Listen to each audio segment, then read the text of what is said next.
Muchas gracias. Buenas tardes nuevamente. Me presento, mi nombre es Francisco Rivera, para los que no estaban en la mañana. Y el tema que voy a presentar ahora es el análisis de la estrategia de cambio de componentes en base a la confiabilidad. Muy rápido, el mismo tema como antes en la mañana.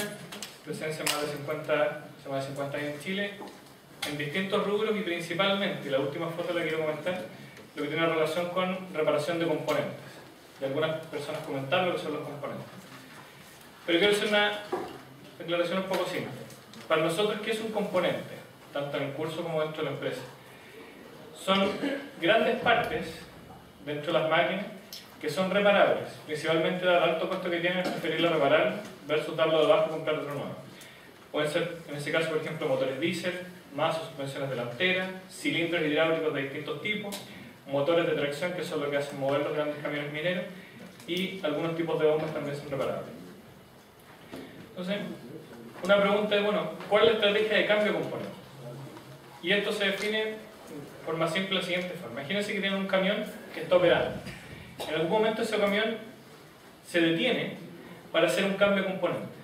Y la pregunta, por muy simple que sea, es, bueno, ¿cuál es la estrategia de cambio de componentes? ¿Por qué lo tengo que cambiar? ¿Cuál es el motivo del cambio?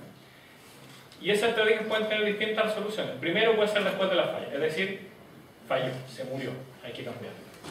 Sin embargo, hay otras opciones, como comentaba hace un rato atrás Sebastián Golczak, que puede ser antes de la falla. En algunos casos puede ser planificado, por el concepto de programado, y por otro caso predictivo, es decir, a través del análisis de la condición que tiene ese componente.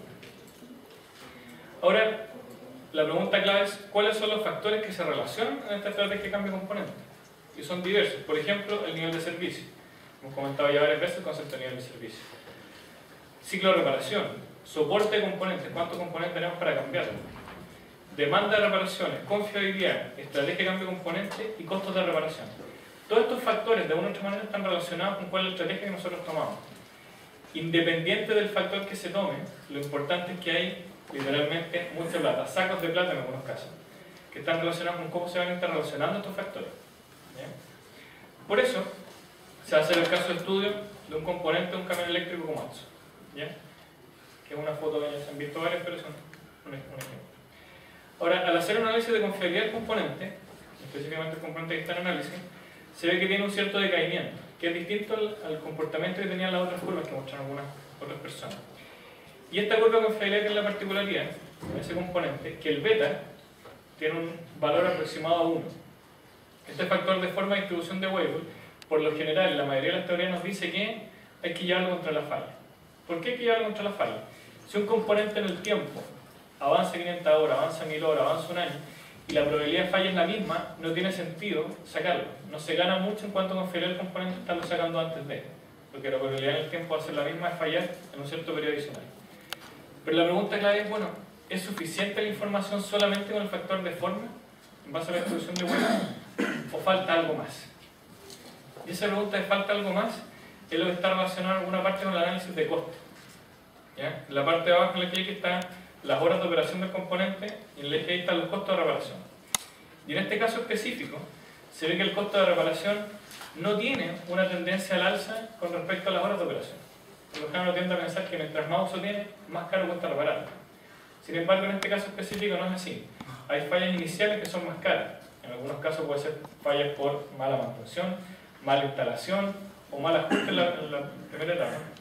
Pero también hay temas de accidentes relacionados con la operación.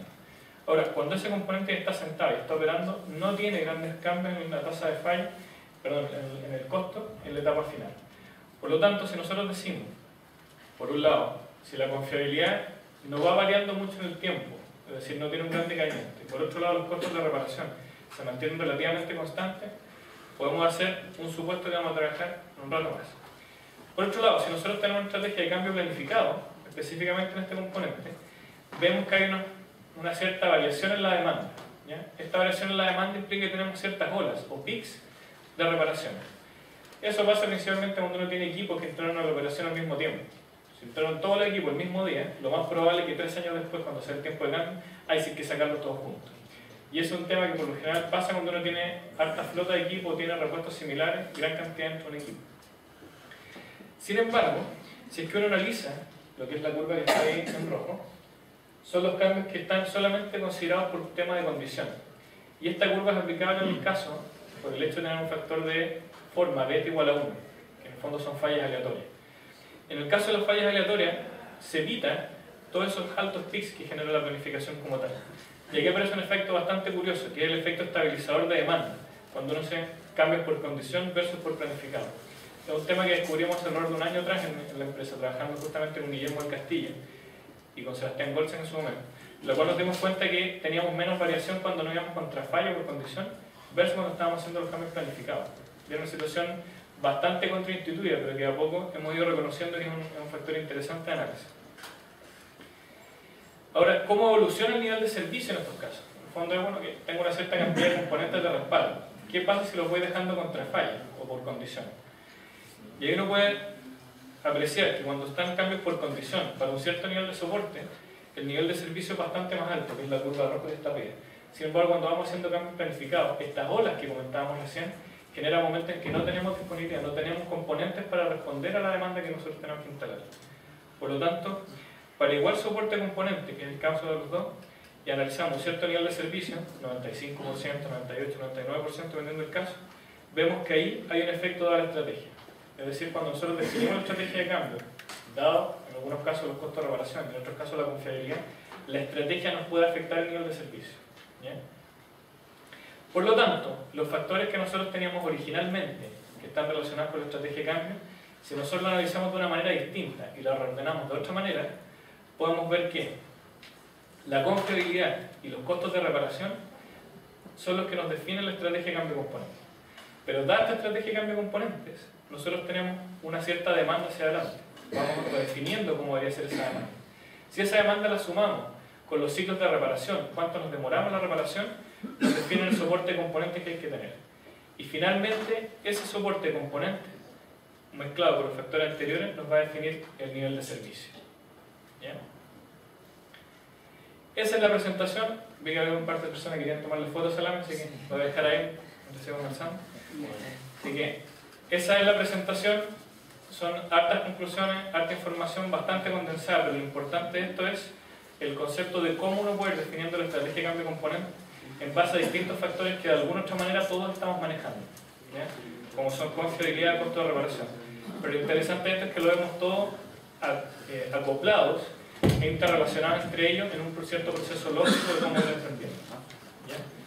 Así que esa es la presentación. Nuevamente mis agradecimientos a Alejandro Martínez y Guillermo del Castillo de la sugerencia de confiabilidad como Maestro Chile, y aquí quiero hacer un pequeño paréntesis.